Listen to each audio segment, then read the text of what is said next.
राष्ट्रीय राजपूत करणी सेना दहेज विरोधी इकाई के द्वारा दहेज लेने और देने व मृत्यु भोज की प्रथा को खत्म करने के लिए समाज को किया जागरूक।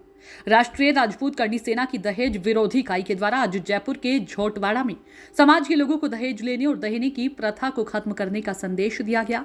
वह समाज के युवा व बेटियों को पढ़ा लिखाकर समाज को आगे बढ़ाने को कहा गया। साथ ही समाज के लोगों को भी मृत्यु भोज की प्रथा को समाप्त करने को कहा गया है। श्री राष्ट्रीय राजपूत करणी सेना दहेज विरोधी इकाई के द्वारा आज यह आयोजन झोटवाड़ा जयपुर कंचनदीप मैरिज गार्डन में किया जा रहा है। राजपूत समाज के अंदर वर्षों से जो प्रथाएं, रीति और रिवाज बने थे, समय के साथ साथ वो कुरीति, कुप्रथा और कुरिवाज बन गए हैं।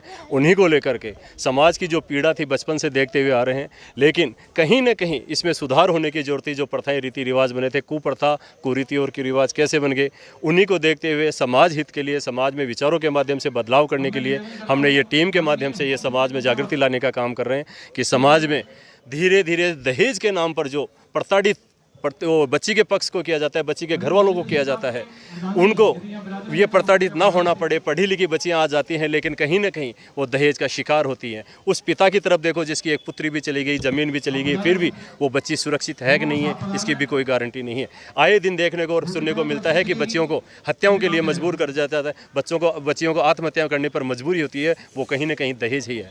दूसरी हमारी है शराब। सार्वजनिक रूप से शराब का बहिष्कार होना चाहिए। राजपूत समाज के अंदर ये एक बहुत बड़ी कुप्रथा है कि जब भी शादी ब्याह होते हैं तो बड़ी बड़ी टेबलें लगा दी जाती है, सारी सुख सुविधाएं वहाँ पर दी जाती है, सभी समाज के लोग, सभी धर्म के लोग वहाँ पर आकर बैठते हैं। और ये कुप्रथा राजपूत समाज के जो युवा, आने वाली पीढ़ी है, उनको कहीं ना कहीं दिशा भ्रमित कर रहे हैं। तो ये कुप्रथा जो शराब है सार्वजनिक रूप से वो भी बंद होनी चाहिए। तीसरा हमारा है मृत्यु भोज। मृत्यु भोज भी एक ऐसी कुप्रथा बन चुकी है जिसके अंदर की आप अगर एक कल्पना करें, बच्चा 5 साल का, उसका पिताजी खत्म हो गए, उनको पता भी नहीं है, लेकिन मजबूरीवश कहीं ना कहीं उसको उसकी ज़मीन बेचनी पड़ रही है, जबकि उस समय परिवारजनों की, रिश्तेदारों की ये जिम्मेदारी बनती है कि हम उसका आर्थिक सहयोग करें, उसका आर्थिक रूप से सहयोग दें, मदद करें, लेकिन हमारे रिश्तेदार, परिवारजन उस बच्चे को मजबूर कर देते हैं और उसकी ज़मीन बिकवा देते हैं। तो ये समाज में फैली हुई व्याप्त कुरीतियों के लिए श्री राष्ट्रीय राजपूत करणी सेना के द्वारा ये अभियान पिछले 5 साल से चल रहा है। मैं श्री राष्ट्रीय राजपूत करणी सेना का दहेज विरोधी कार्यकर्ता हूँ और ये मुहिम हम सभी ने मिलकर चला रखी है। सबसे बड़ी बात यहाँ पर एक और देखने को मिलेगी, राजपूत समाज या अन्य संगठनों में जब भी कोई आयोजन होते हैं तो महिलाओं को तवज्जो तो दी जाती है, नाम लिया जाता है, लेकिन महिला वहाँ पर मंच संचालन नहीं करती, ना ही उनको 1-2 सीट दी जाती है। लेकिन यहाँ पे हर तरह से महिला मंच संचालन भी कर रही है, महिला मंच पर भी बैठी हैं और महिला ही महिला में परिवर्तन करने का प्रयास कर रही हैं।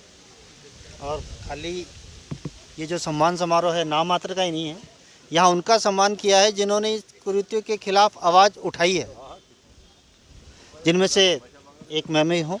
मैंने अपने सुपुत्र का विवाह किया था 17 फरवरी 2023 को, बिना किसी दान दहेज के मैं विवाह करके लाया हूँ। जैसे कहा जाता है ना कि मैंने अभी मन से भी कहा कि समाज में अच्छे आदमी नहीं है, आप खुद अच्छे बन जाओ, शुरुआत आप खुद से करो।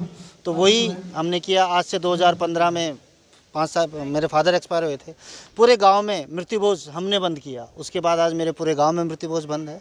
और उसी तरह ये दहेज विरोध का भी काम मैंने खुद ने अपने घर से शुरू किया है। मैंने अभी अपने सुपुत्र के विवाह में दहेज नहीं लिया। और मैं तो आपके माध्यम से यही कहना चाहता हूँ मेरे समाज के भाइयों को कि दहेज एक सुव्यवस्थित भीख मांगने का तरीका है, जो कि आप मेरी बात से सहमत हो चाहे नहीं हो, लेकिन आप इसे छोड़ो और शुरुआत हमेशा खुद से करो। धन्यवाद।